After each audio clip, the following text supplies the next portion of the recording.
Aman sa langit, salamat Lord sa karumbuntag, O God. It is our prayer, O God, that you will open our hearts, open our minds, help us to understand your word, help us to know who is Jesus in our lives so that we can respond appropriately.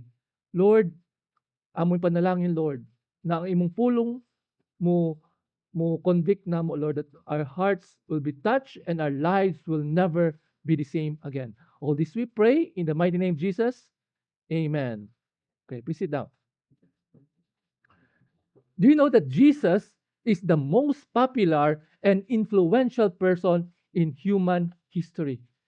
Siya yung pinakasikat sa mga tao na nabuhay sa kalibutan. Okay?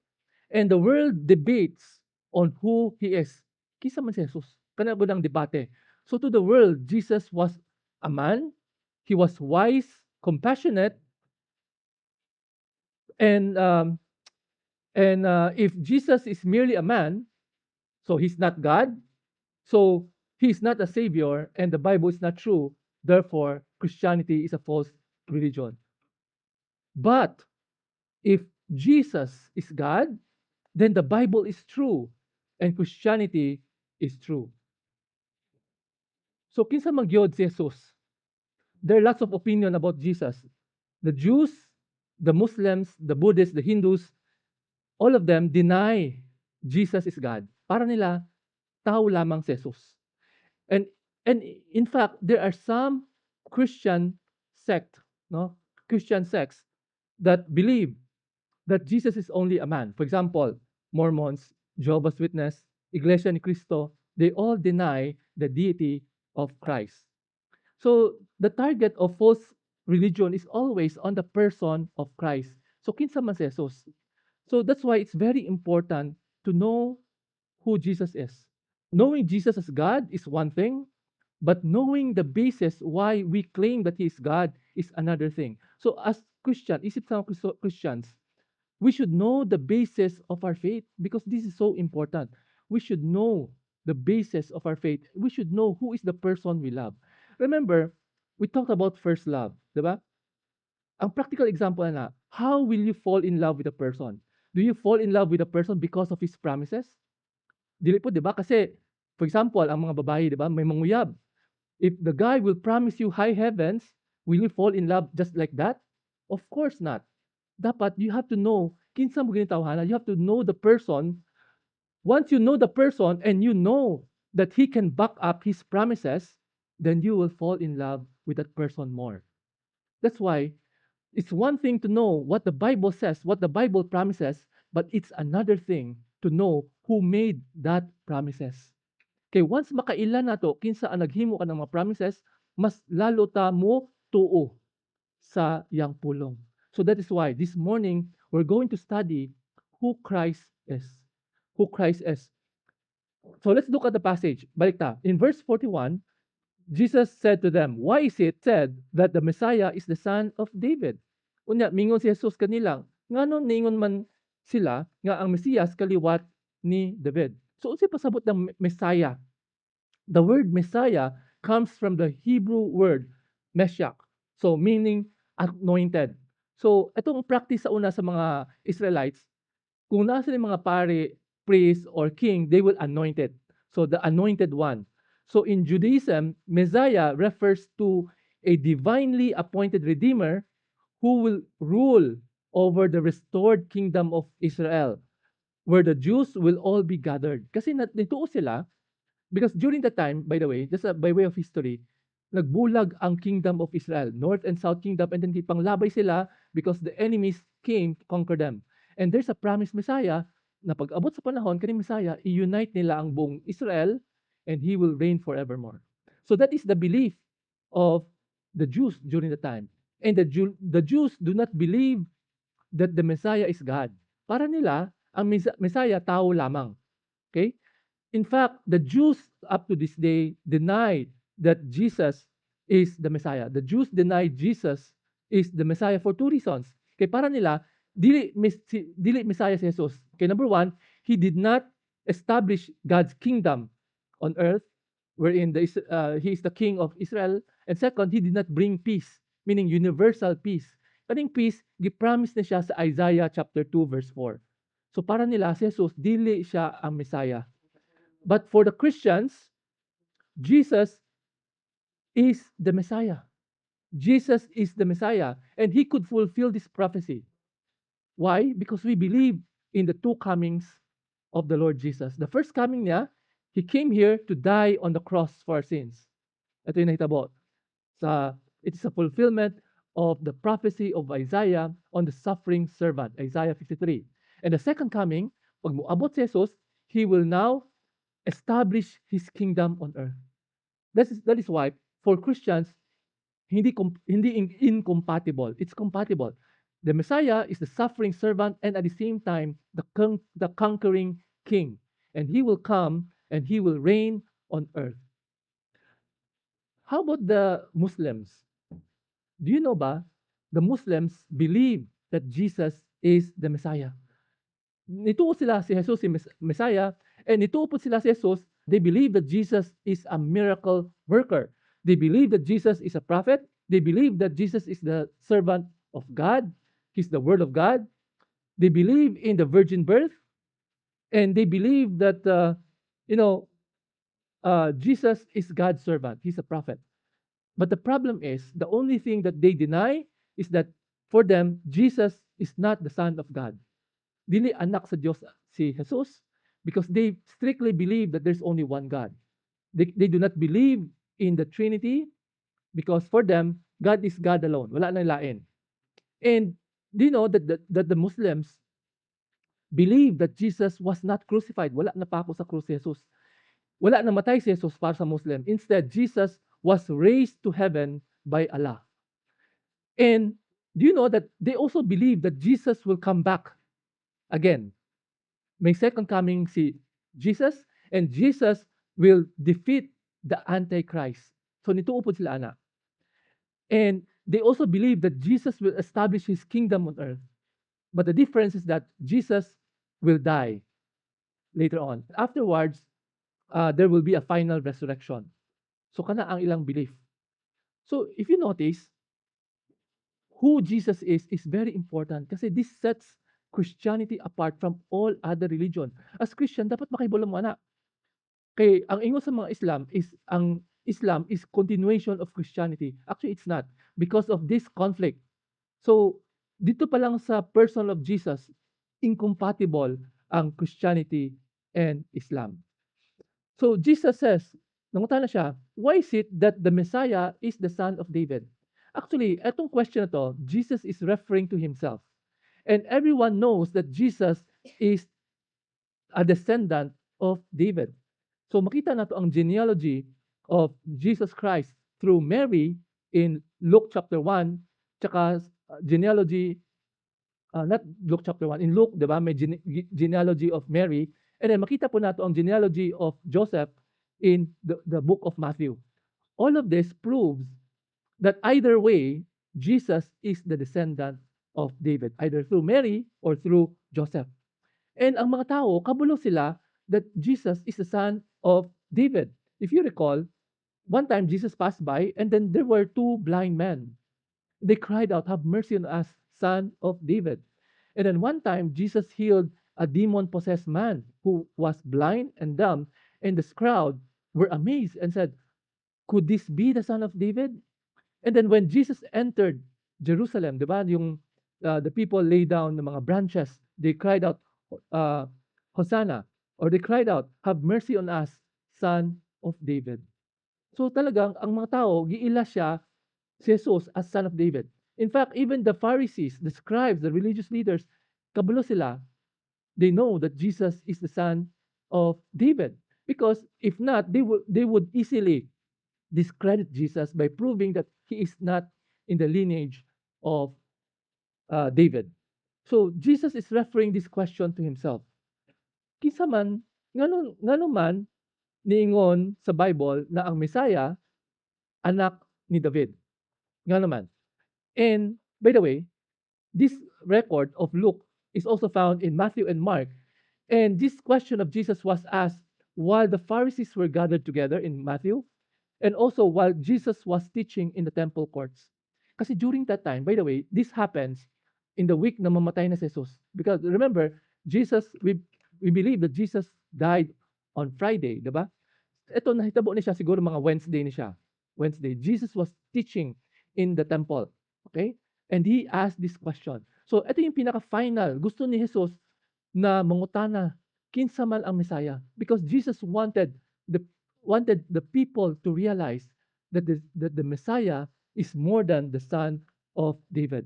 So let's go to verse 42. Ito yung importante. Sabi ni Jesus, David himself declares in the book of Psalms, the Lord said to my Lord, sit at my right hand until I make your enemies a footstool for your feet. Si David mismo nagpahayag diha sa basahon sa mga salmo, ang Ginoo miingon sa akong Ginoo, lingkod sa akong tuo nga kamot, hangtod nga himuon ko ang imong mga kaaway usa ka tumbanan sa imong mga tiil. So this one, sabi na, David himself declares in the book of Psalm. So the question is, how was David able to proclaim this? It's by the inspiration of the Holy Spirit. Pinaagi sa Espiritu Santo, mo to nakaingon si David bahin ani. So makita nato sa Matthew and Mark, it mentions there that David was speaking by the Spirit. So pinaagi ng Holy Spirit, David wrote in Psalm 110, verse 1, sabi na, the Lord says to my Lord, sit at my right hand until I make your enemies a footstool for your feet. O si pasabutan ng Lord. The Lord, if you notice, ang Lord, all caps, capital L-O-R-D, tas ang isa ka Lord is small letter. Unsa kalahian, anak? Ang usa ka Lord na all caps, it refers to Yahweh. Si Yahweh.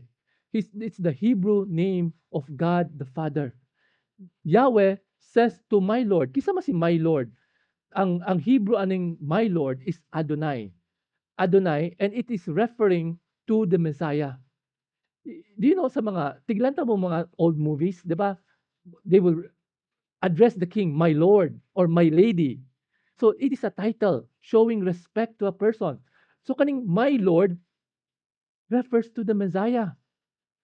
So si God the Father, gistoryahan niya si Messiah. Sabi niya, sit at my right hand and make your enemies a footstool for your feet. By the way, question. Di ba Lord, Messiah is the son of David? Di ba sabi niya? Is it possible for David, di ba remember, David is the ancestor. Anak, descendant niya yung Messiah. And do you know that in Hebrew culture, usually it's the father who was honored by the son. But this time, reverse. Here, the ancestor, David, is referring to the descendant as my Lord. Very unthinkable.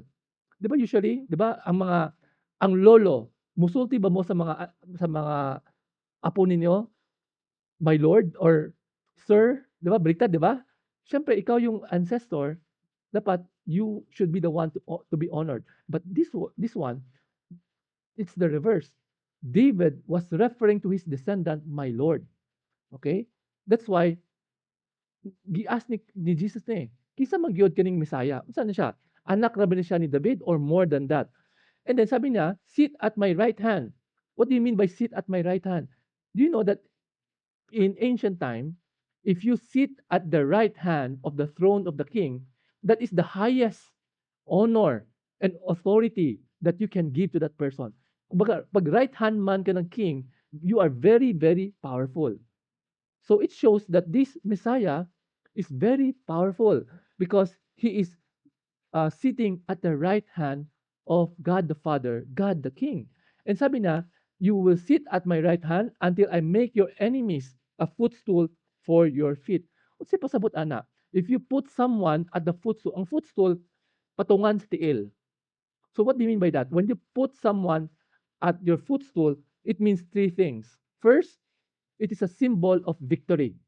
It is a symbol of victory. Kasi in ancient Near East, if you are a king, di ba, uso man sa una ang gera. Pag nadaog ka, what you do, the king who conquers the enemy, he would place his foot on the neck of the enemy. So it is a sign of triumph. Okay? Pagpatungan sa liog nimo, Kumbaga, I triumph over you. Daog ko nimo. So a footstool symbolizes that the enemy is completely under the king's control.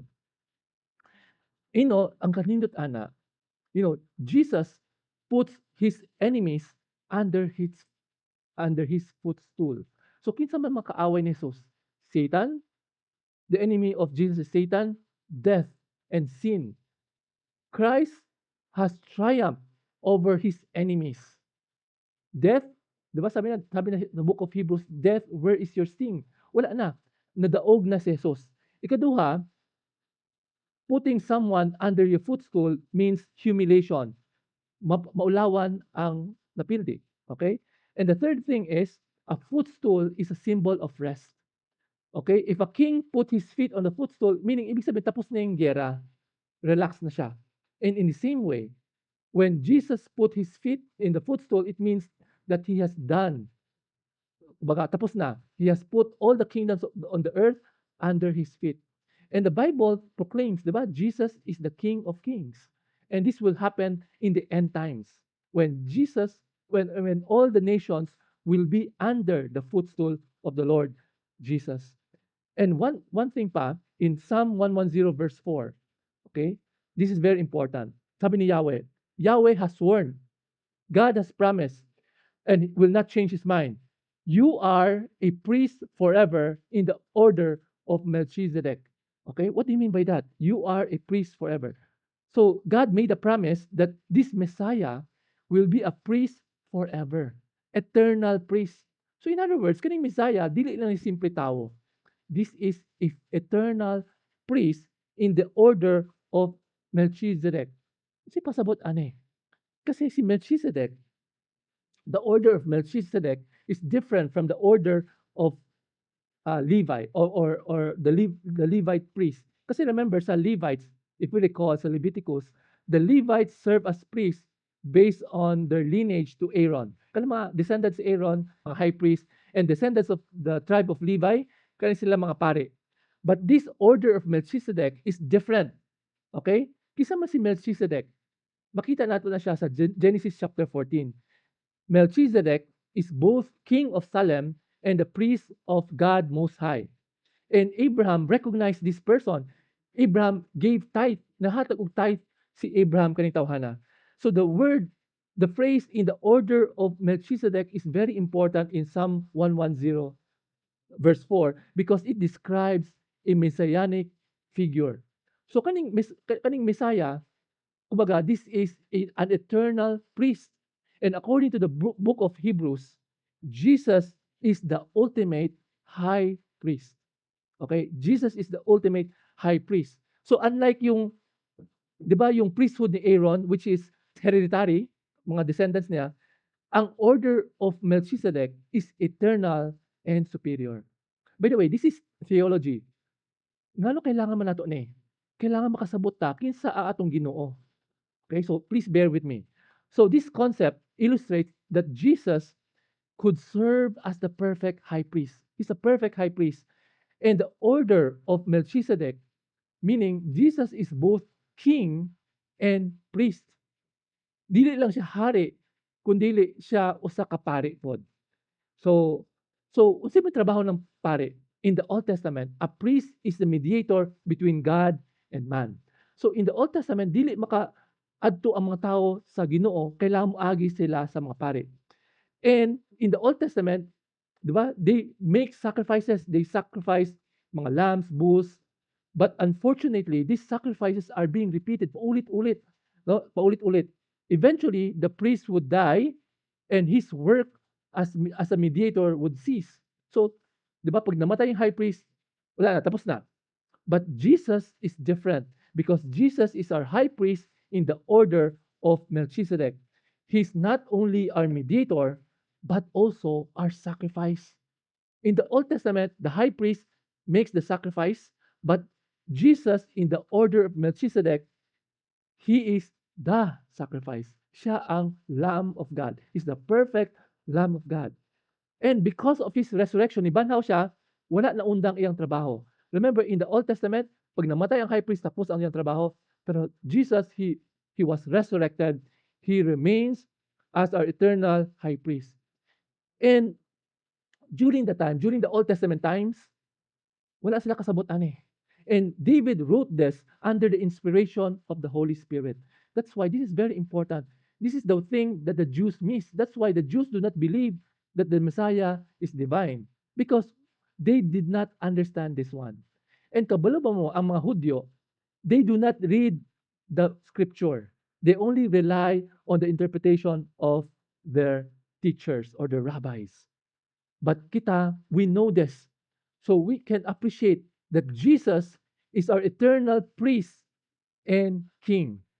And you know that this Psalm 110 is so important. Okay? Very, very important na siya because this has been quoted all throughout the New Testament. Daghan kay mga quote sa New Testament. And the reason why we discuss this is because it's important. Okay, let me show you. For example, in Hebrews 1 verse 3, the book of Hebrews compared Jesus to the angels. Jesus is superior to the angels kasi, ingon sila, to which of the angels did God ever say, sit at my right hand until I make your enemies a footstool for your feet? Wala. No? Jesus is superior than the angels because Jesus is the Son of God. And also, in Acts chapter 2, nung nag-preach si Peter in the Pentecost, Peter cited Psalm 110. Okay? So, for David did not ascend to heaven, and yet he said, the Lord said to my Lord, sit at my right hand until I make your enemies a footstool for your feet. Therefore, let all Israel be assured of this. God has made this Jesus, whom you crucified, both Lord and Messiah. Both Lord and Messiah. And then, unsa may role ng priest? Unsa may role ni Jesus? We can see in Hebrews chapter 10, verses 12 to 13. But when this priest had offered for all time one sacrifice for sins, he sat down at the right hand of God. And since that time, he awaits for his enemies to be made his footstool. Kabalo pa mo, in the Old Testament, ang high priest, whenever they make sacrifices, they do not sit down. Dili sila lingkod. Why? Because the work is not done. Kasi the work is continuous, paulit-ulit. Okay? But here, in Hebrews chapter 10, verses 12 to 13, Jesus makes a one-time sacrifice, one time lang. And then his work is done. And then he sat at the right hand of God.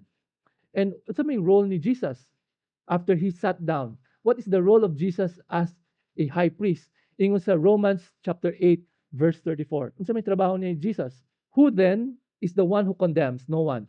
Jesus Christ who died, more than that, who was raised to life, is at the right hand of God and is also interceding for us. Di ba si Jesus, siya atong pari. Okay? He is at the right hand of God.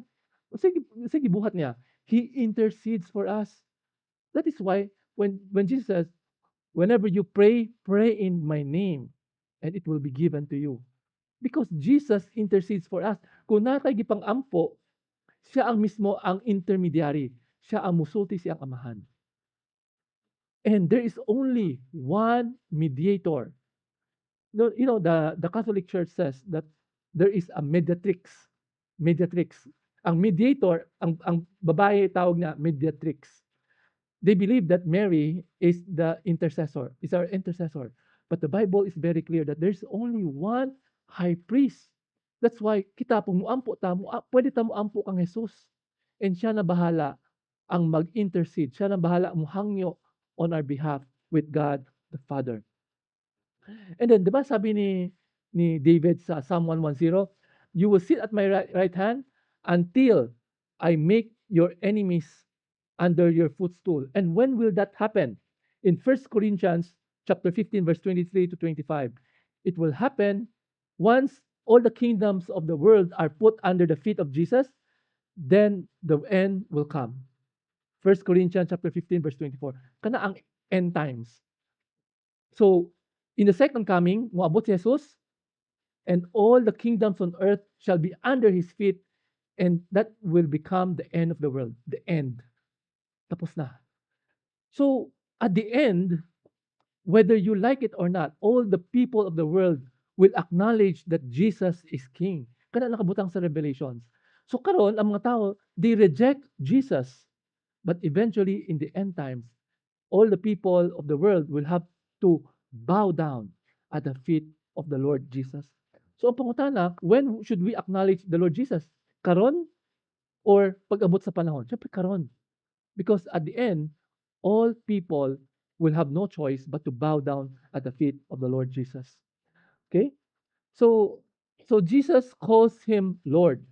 So in verse 44, nakutana si Jesus, David calls him Lord. How can he be his son? So in other words, Jesus asked a very profound question. How can the Messiah be only his son?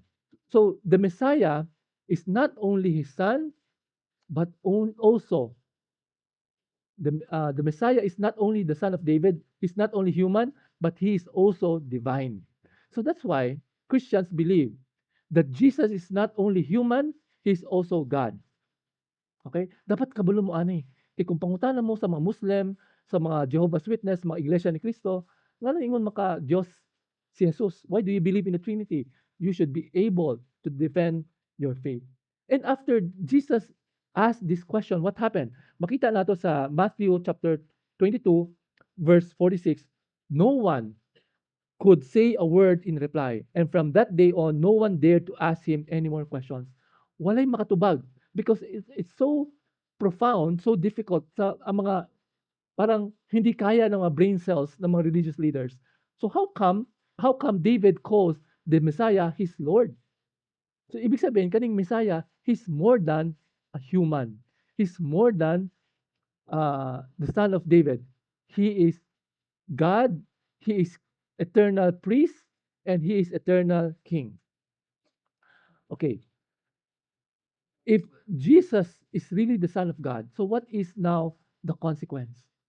Then what the Bible say is true. And how should we respond? Knowing that Jesus is God. Okay? But before we go into that pala, how sure are we that Jesus is God? So makita nato sa gospel, makita nato Jesus is, he manifested his divine attributes. Diba? He has power over the nature, he healed the sick, he commanded the demons, he commanded the physical world, he raised up the dead. So he has power. And then he is present everywhere and he knows the thought of people. So makita nato sa mga stories ni Jesus, hindi lang siya powerful, kundi makita nato yung mga godly attributes niya. And he is able to forgive sin. So, knowing that Jesus is God, our lives should never be the same. Kasi kung tao lamang siya, then he could not be the ultimate sacrifice. Kasi the Bible is very, very clear. All have sinned and fallen short of the glory of God. Tanan makasasala. But if Jesus is God, then he can be the perfect sacrifice. Siya mismo, gihatag niya ang iyong kagalingon, mamatay sa cross, aron mapasaylo ang atong mga kasalanan. So, if we believe that Jesus is God, then our lives should never be the same again. Okay, after learning all of this thing, okay, after learning all of this theology, so what? Mingan mo, okay, if Jesus is God, how should we respond? So, dito, punta tayo sa application. Okay, knowing that Jesus is God, the first thing that we will do is to worship Him, adore Him. Imagine, we can have a personal relationship with God. Ganahan, dili ba mo ganahan ana? Of course, we want that. We want to have a personal relationship with God. Di ba? If you remember what we said last week, Christianity is a relationship. It's a relationship with Jesus. Jesus is our bridegroom. We are the bride. The church is the bride. And Jesus is the Son of God. We are having a relationship with the Creator. Just think about that. No? We can have a relationship with the Creator. And second response that we can give is to repent. Kung tinuod na anak sa Diyos si Jesus, Sa to pa, tinuod ang iyang mga gipangsulti. Tinuod ang iyang mga gipangsulti sa Bible. And what did Jesus say? We have to repent, or else he will come back, he will judge the living and the dead. Knowing that Jesus is really God, then we have to take him seriously. Church, are we taking Jesus seriously? Do we repent? Kasi pasabot ng repent. Dapat we have to have a change of heart and mind. Dapat our life should never be the same again. Dapat dili na tayo magpadayon na magkasala.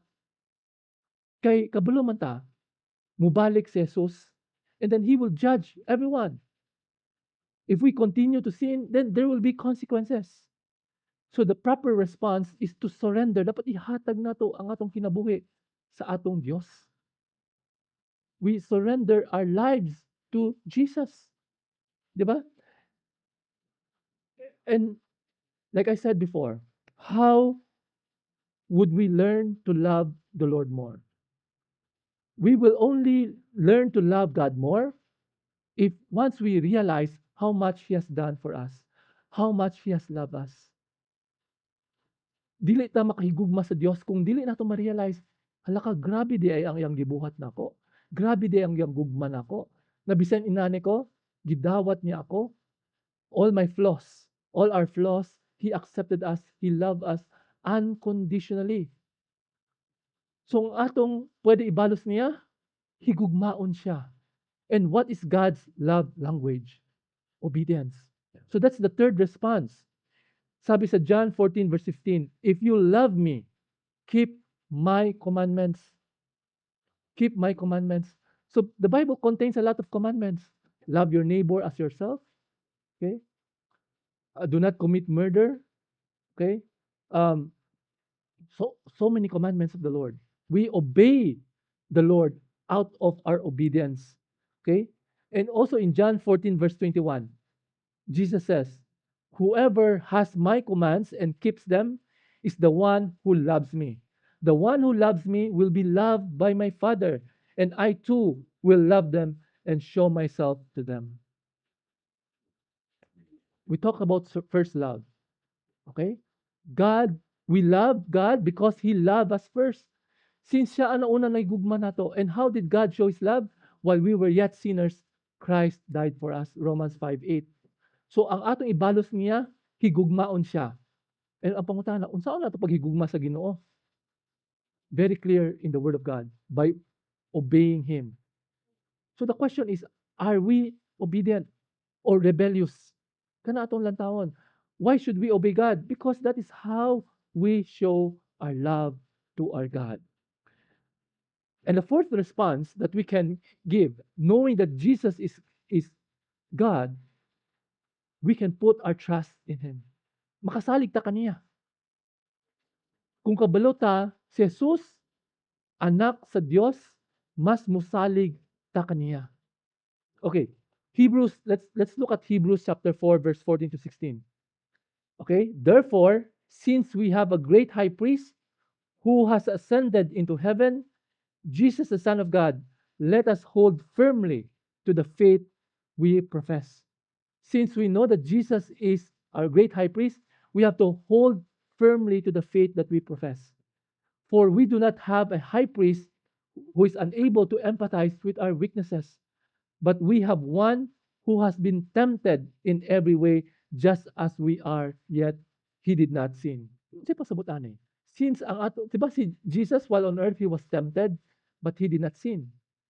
Maka-empathize siya nato. Makasabot siya sa atong mga struggles. You know, while on earth, we sin from time to time. But sin has no more power over us. Okay? Sin has no power over us. And then, makasabot si Lord. Makasabot si Lord. He empathized with our weaknesses, with our struggles, because He Himself was tempted. Pero ang kalahian lang, He did not sin. That's why we can come to Him. That's why in verse 16 in Hebrews 4:16, let us then approach God's throne of grace with confidence so that we may receive mercy and find grace to help in our time of need. So, ang ingon ani, dapat muduol ta sa Dios. We can approach God's throne of grace so that we can receive mercy and find grace to help us in time of need. Kasi pasabot ana, whenever we commit sin, no? Makasala ta, dapat dili ta maulaw. Dapat dili ta mahilayo. Instead, mubalik ta sa tiilan ni Jesus. Kasi ningon siya, let us approach, muduol ta sa iyang trono, His throne of grace, so that makadawat ta og ang iyang kaluoy ug ang iyang grasya. So we have to approach God's throne of grace so that we can receive mercy and grace. And that's only possible because Jesus is our high priest. That's the only way that we can approach God through the Lord Jesus. And the fifth response is that we have to share the gospel. Kung kabalo ta si Jesus anak sa Dios, unsa atong dapat buhaton? Makontento na ba ta na dili nato i-share sa ubang tao? Dili. Because the Bible is very clear. If we do not put our faith in the Lord Jesus, then we will die for our sins. Klaro kayo nakabutang sa Bible. The only way for the Lord to save us is that we put our faith in the Lord. Ihatag nato atong pagtuo kaniya. So kung natin mga relatives, mga pamilya na wala ni tuo kaniya, pag abot ni Jesus unsay mitabo, sila mamatay moadto sa impyerno. That's why we need to share the gospel. So knowing Jesus is Lord, this is a very important principle. How should we respond? We respond by worshiping Him. We respond by repenting of our sins. We turn away. We respond by obeying His word. We respond by putting our trust in Him. And we respond by sharing the word of the Lord. So pangutana nato karon, gipangbuhat ba nato ning lima ka butang? Ato ba gi worship si Lord? Do we worship God? Okay? Do we worship the Lord Jesus? Second, do we repent? Okay? Or paulit-ulit nato gibuhat ang atong makasalanan? You know, we cannot change on our own. We need the Holy Spirit. Okay? And do we obey God's word? And do we trust in Him? Brothers and sisters, wala ko kabalaon sa kahimtang ninyo. Maybe you've been struggling with something, financial problem, or nagkasakit sa imong pamilya. Okay? So, the proper response is to put our faith in the Lord Jesus. And that changes everything. Kung na financial problem, pero nakabalo ka, tika lang, I have a relationship with God, the creator of heaven and earth. So the Bible says, di ba, kung ang Diyos nga gani wala na gikait, no? He did not keep kumbaga He gave us His Son. Will He not give us all things? Kung ang iyang anak gani wala gi-withhold sa ato, dili ba niya mahatag ang atong makinahanglan? Di ba, Jesus says, do not worry, for tomorrow will worry about itself. And how can we trust in the Lord Jesus? Because we know that He is God. Ang Diyos na mismo nag-ingon nato, ayaw kabalaka. Kaya ako bahala nimo. Ayaw kabalaka sa imong ugma. Lantawa ang mga ibon, mga langgam, no? They do not worry.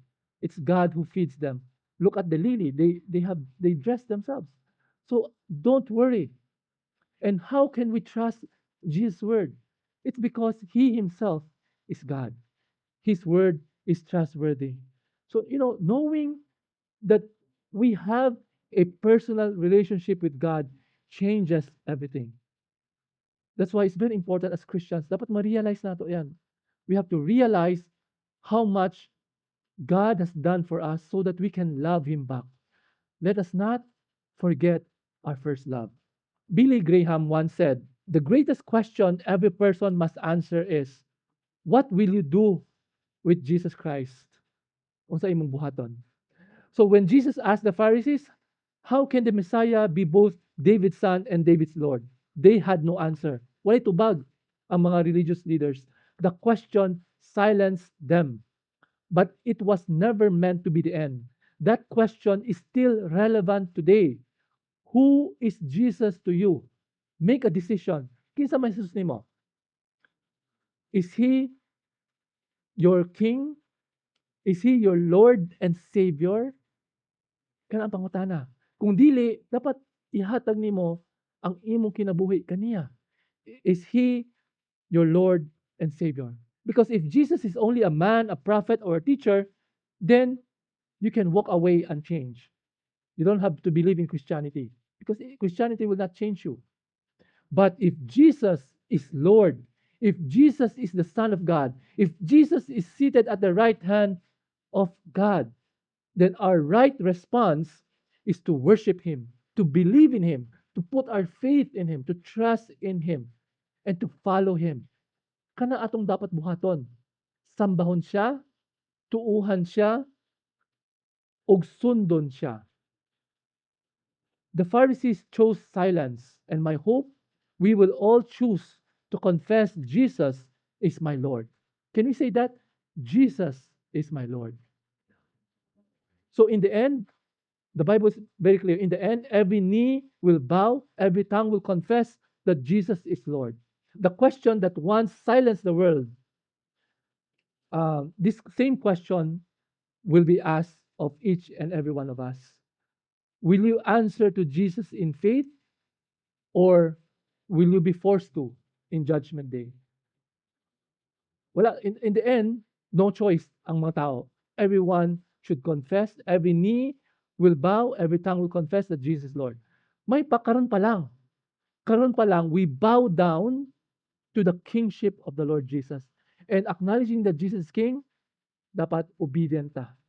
So that is the message for this morning, church. After this, pag ulit ninyo, tandaan nyo, I have a king and I have to follow my king. I have to obey my king. I have to surrender my life to my king. And our lives should never be the same again. Can you all please stand up? Let's pray. Salamat, Lord, sa imong pulong, O God. In this story, Jesus asked the religious leaders about the Messiah. It's a question that stumped them. Lord, you are asking the same question to each and every one of us. Who is Jesus to you? If you do not have, if you do not, if until now, Jesus is not yet your Lord, I'm telling you, surrender your life to Him. Alam mo, nakabutang sa Bible, klaro naman eh. All have sinned and fallen short of the glory of God. Tanan, makasasala. And the word is very clear. We cannot save ourselves. We will all die and go to hell. Yun ang laktod na storya. But thanks be to God. That's the good news. God sent His Son, Jesus Christ, to die on the cross for our sins. He is the Son of God. He's the perfect Lamb of God. So knowing that Jesus is the Son of God, how will you respond? Ang imong buhaton, dawata siya. Accept Him as your Lord. And if that is the desire of your heart, then tell the Lord, Lord, I accept you. I want to make you the King over my life. Please reign in my heart. From this day forward, I want to live according to your will. Help me to obey you. Help me to turn away from my sin, Lord. From this day forward, I dedicate my life to you. Church, once you have dedicated your life to the Lord, make sure to obey Him because that is God's love language. Obey Him. Trust in Him. Don't worry because, you know, the Lord has promised, Jesus promised, no, I have prepared a room for you. I will come back and take you home. Life on earth is just temporary. Kung sa man ang imong whatever problem or circumstances you are facing, know this. Have confidence that the Lord will come back and bring you home. Lord, it is our prayer that when you come home, that you will find us faithful, that you will tell us, good and faithful servant. Lord, we just want to surrender our life to you. You are our King. And I pray that you will be number one in our life, that we will not do things our way, and that we will put all our faith and trust in you from this day forward. All this we pray in the mighty name of Jesus. Everybody says, Amen.